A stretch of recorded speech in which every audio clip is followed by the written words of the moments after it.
Shalom saudaraku, selamat siang dan hari ini kita bertemu kembali di dalam persekutuan Mesbah Keluarga. Dan bila saat ini kita mau memberikan waktu kita kepada Tuhan, mungkin saat ini teman-teman lagi beristirahat dari jam kantor, dari jam mungkin menjaga toko, ataupun teman-teman yang saat ini lakukan. Marilah saat ini kita mau sejenak berhenti untuk memuji dan memuliakan nama Tuhan. Biarlah Engkau Yesus yang layak dipuji dan disembah. Engkau yang menganggap kami selalu indah di mata-Mu Yesus. Engkau tidak pernah menganggap kami sebagai sampah. Tapi kami percaya Tuhan, Engkau membuat kami Tuhan menjadi lebih indah dikala Engkau menemukan kami Tuhan.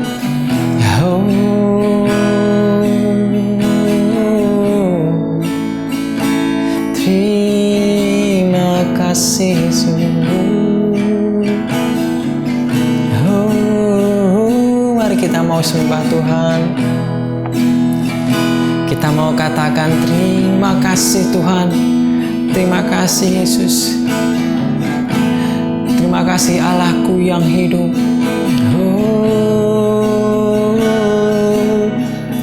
Lebih dari emas, lebih dari permata, Kau buatku berharga di mata-Mu Yesus.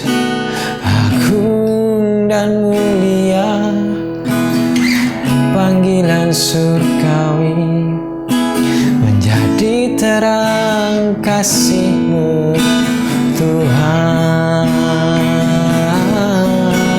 Lebih dari emas, lebih dari permata, Kau buatku berharga di mata-Mu Yesus.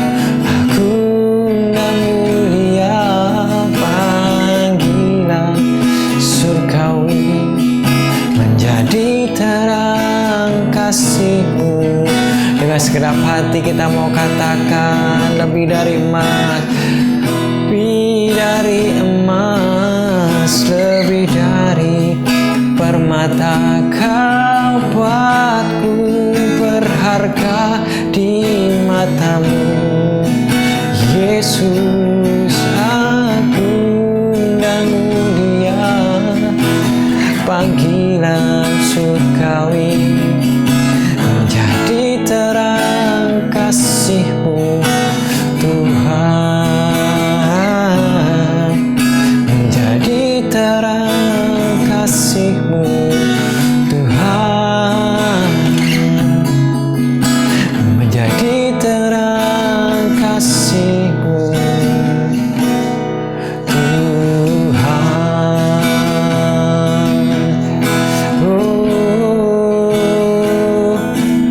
Kau membuat kami berharga, walaupun kami dibuang dalam dunia ini Tuhan.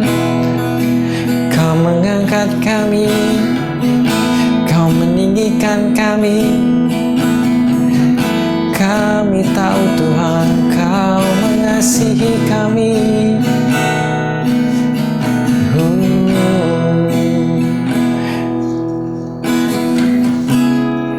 Yesus, Allahku yang hidup,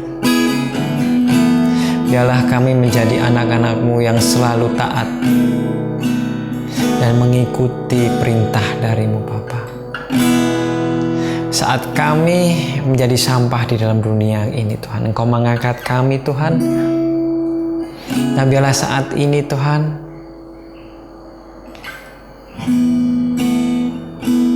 kami Tuhan, anak-anak-Mu Tuhan, biarlah tetap terus Tuhan untuk setia kepada-Mu, untuk taat kepada firman-Mu, untuk selalu mengasihi orang lain, terlebih lagi mengasihi Engkau Tuhan Yesus. Dan kami percaya Tuhan, saat kami tinggal bersama-Mu, saat Engkau menganggap kami anak, Engkau akan selalu bersama kami. Engkau akan selalu menjaga kami. Dan Engkau tidak akan pernah meninggalkan anaknya jatuh tergeletak. Dan percaya Tuhan, Engkau akan memiliki penolong yang selalu setia menolong kami. Roh Kudus-Mu Tuhan, biarlah selalu ada di dalam diri kami. Terima kasih Bapa. Hari ini biarlah Roh Kudus bekerja saat hamba-Mu ini menyampaikan firman. Biarlah firman yang hamba sampaikan dengan kalimat yang mudah dimengerti. Sehingga saat ini yang mendengar dan melihat dapat mengerti dengan jelas akan firman-Mu. Dan terima kasih Bapa, kami bersyukur buat semuanya hanya di dalam nama Tuhan Yesus Kristus yang menjadi juru selamat dan penebus kami. Amin. Shalom, selamat siang saudara-saudaraku dimanapun saat ini berada. Dan sebentar kita sudah menyembah, kita sudah meninggikan nama Dia, kita sudah bersyukur kepada Tuhan bahwa hari ini sampai detik ini kita masih diberi kesempatan Tuhan untuk hidup. Maka dari itu mungkin saat ini teman-teman masih mempunyai kesalahan, masih mempunyai hal yang perlu diperbaiki. Kita harus bersyukur kepada Tuhan karena masih diberi kesempatan untuk hidup. Dan hari ini, siang ini kita mau belajar bersama-sama tentang firman Tuhan. Dan biarlah saya, hamba-Mu ini, hamba Tuhan Yesus, menyampaikan tentang kebenaran firman Tuhan. Dan hari ini kita mau belajar bahwa di setiap diri kita, Tuhan memberikan sifat karakter masing-masing. Mungkin sudah dari sejak Adam dan Hawa, Tuhan memberikan suatu pemberian yang khusus kepada setiap orang, yaitu sifat karakter yang berbeda-beda.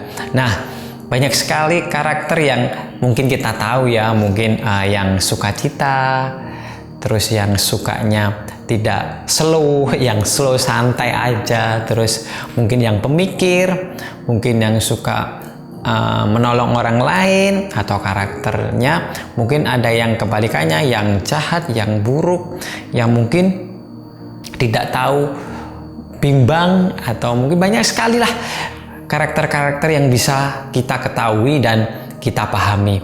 Nah, sekarang ini kita mau refleksi diri kita. Kita mau coba refleksi diri kita. Kita mempunyai karakter apa aja sih yang ada di dalam diri kita, yang mungkin itu bisa menjadi kekuatan ataupun kelemahan di dalam diri kita. Setiap mungkin teman-teman yang pernah masuk daftar ke dalam perusahaan mesti ditanyain ya, atau ada tes psikotes yang apa sih kelemahanmu.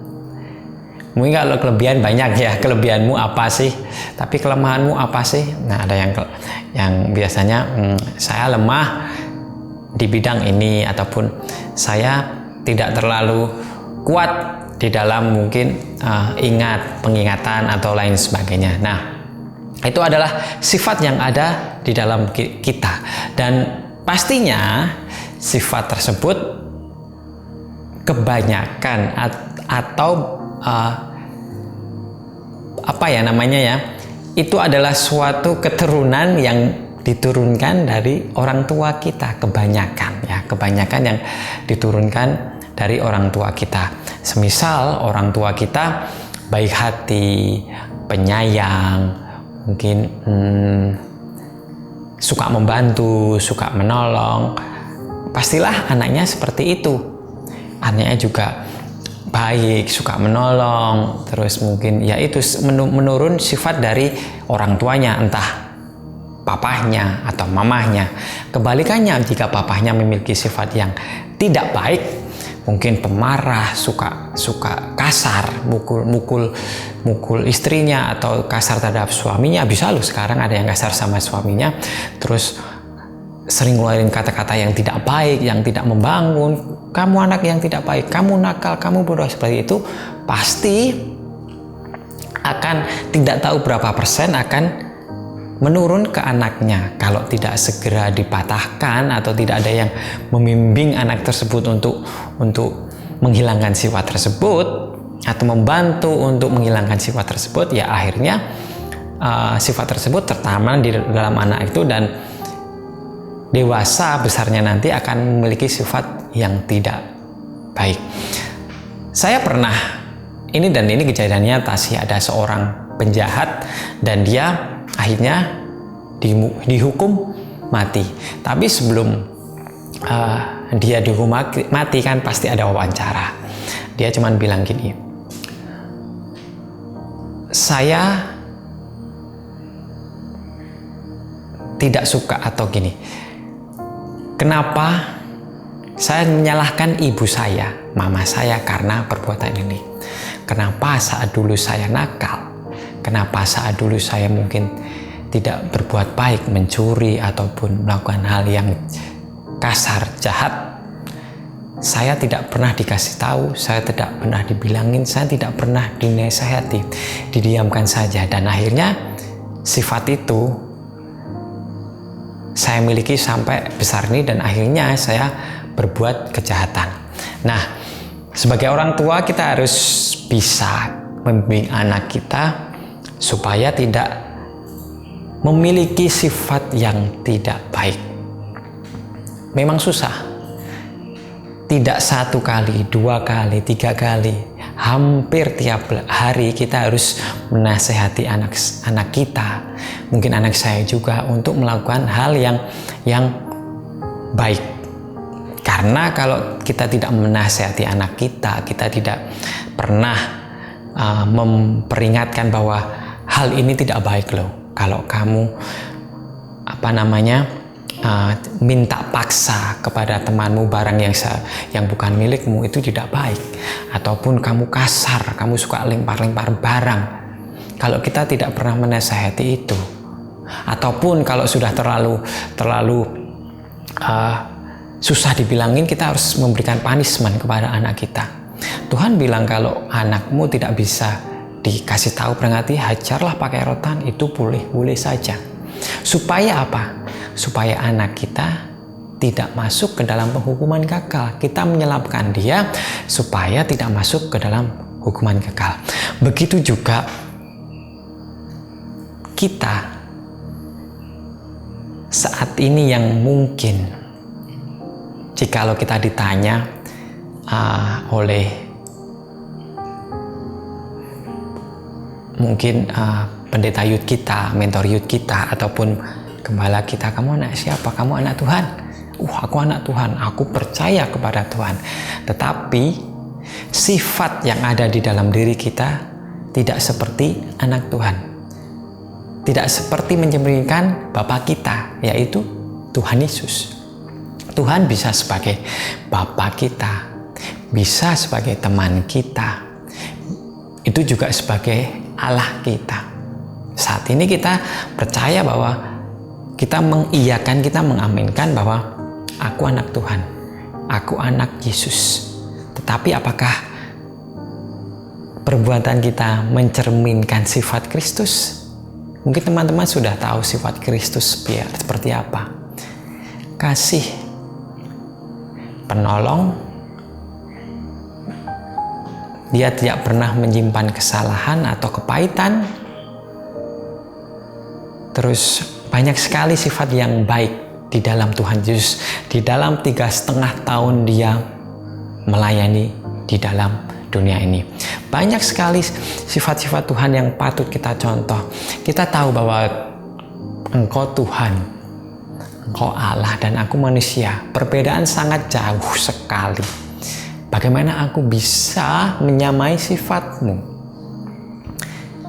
Kita bisa ambil contoh yang tadi saya bilang. Seorang anak, jika dia mengaku anaknya, semisal Sion mengaku anaknya saya, anak saya namanya Sion, mengaku anaknya saya dan istri saya, otomatis Sion pasti memiliki sifat pasti itu. Entah itu paling sedikit 30% atau 20% memiliki sifat saya dan istri saya. Begitu juga kita seharusnya seperti itu. Jika kita mengaku, jika kita anak Tuhan, kita harus memiliki sifat Kristus. Karena kita anaknya. Sifat Kristus seperti apa yang banyak sekali yang kita bisa tahu di dalam 3,5 tahun Tuhan Yesus melayani di dalam dunia ini. Dia tidak pernah meminta imbalan. Dia menolong dengan tidak imbalan. Dia penuh kasih. Dan dia sangat sayang kepada siapapun. Kepada orang yang berdosa apalagi.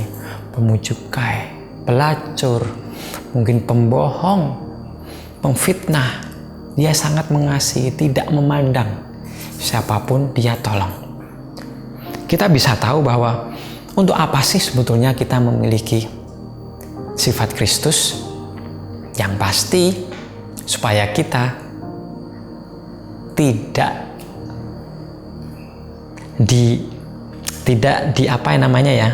saat kita mungkin besok mati, kita tidak ditolak oleh Tuhan Yesus.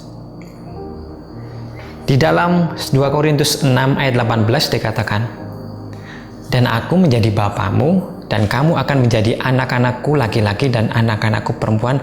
Demikianlah firman Tuhan yang Maha Kuasa." Kita adalah anak laki-laki dan anak perempuan.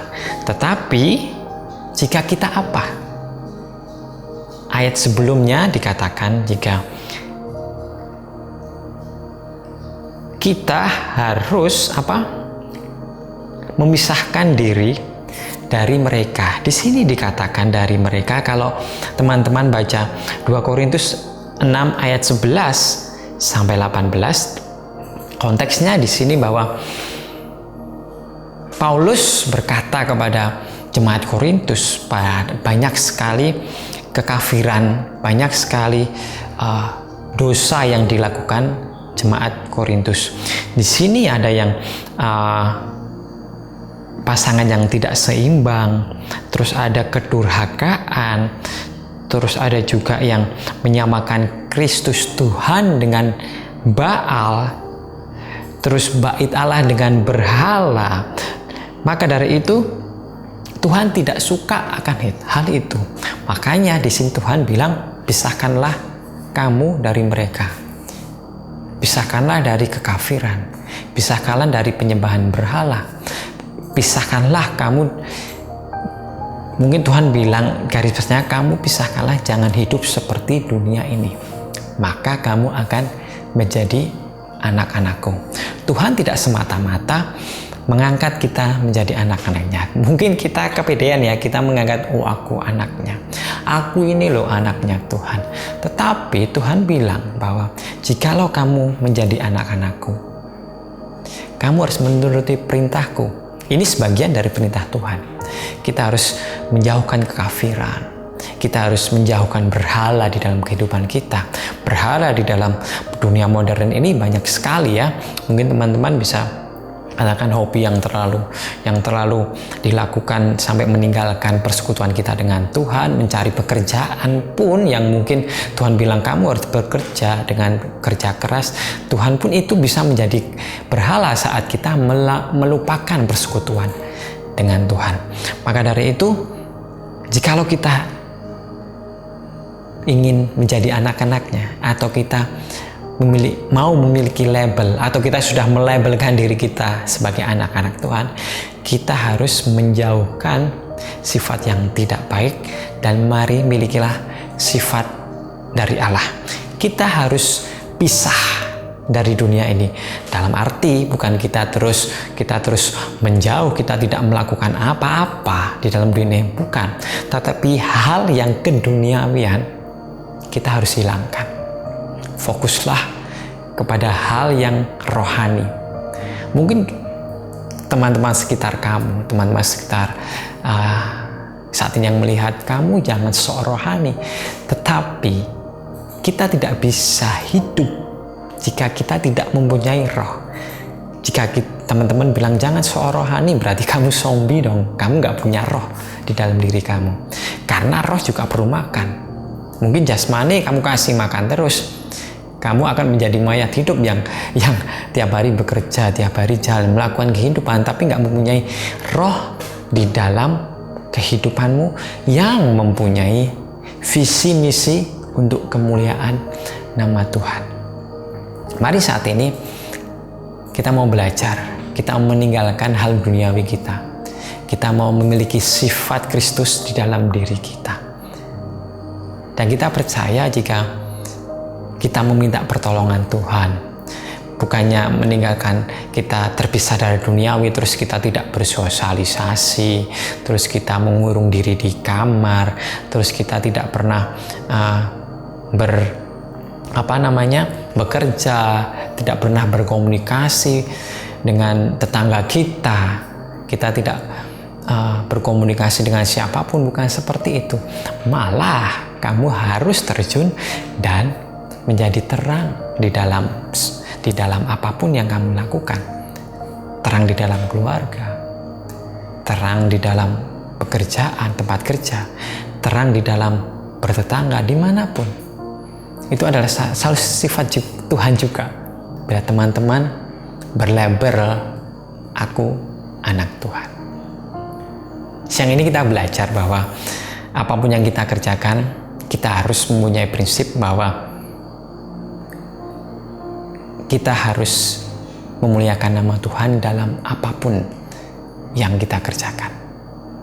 Kita harus memiliki sifat-sifat Kristus di dalam diri kita, supaya saat kita mungkin diambil kapan saja, kita sudah siap dan Tuhan tidak menolak kita. Mari kita berdoa. Terima kasih Bapa, terima kasih Yesus, terima kasih Allahku yang hidup. Hari ini Tuhan, kami belajar Tuhan bahwa sifat itu memang pemberian daripadamu. Mungkin keturunan juga dari orang tua kami. Tapi sifat-sifat yang tidak baik, sifat-sifat yang membuat kami jauh darimu, yang tidak mencerminkan Engkau, biarlah itu dibuang. Kami minta tolong itu dihilangkan Tuhan dari kehidupan kami, supaya kami bisa memiliki sifat-sifat seperti-Mu, dan supaya kami bisa menjadi terang di dalam keluarga kami, di dalam pekerjaan kami, di dalam bertetangga, di dalam bersosialisasi, di dalam apapun yang kami lakukan. Dan kami percaya Tuhan, ini bukan untuk supaya kami mendapat nama, supaya kami ditinggikan, bukan seperti itu, tapi supaya namamu ditinggikan dimanapun kami berada.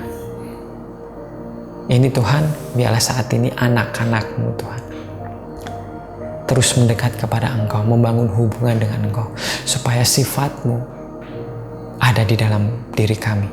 Jika kami tetap terus berkomunikasi dengan-Mu Tuhan, sifat-Mu Tuhan akan menurun kepada kami. Dan terima kasih Bapa, biarlah kami yang tidak sempurna ini Tuhan bekerja Tuhan di dalam-Mu Yesus, dan biarlah Engkau yang menyempurnakan setiap apapun yang kami kerjakan.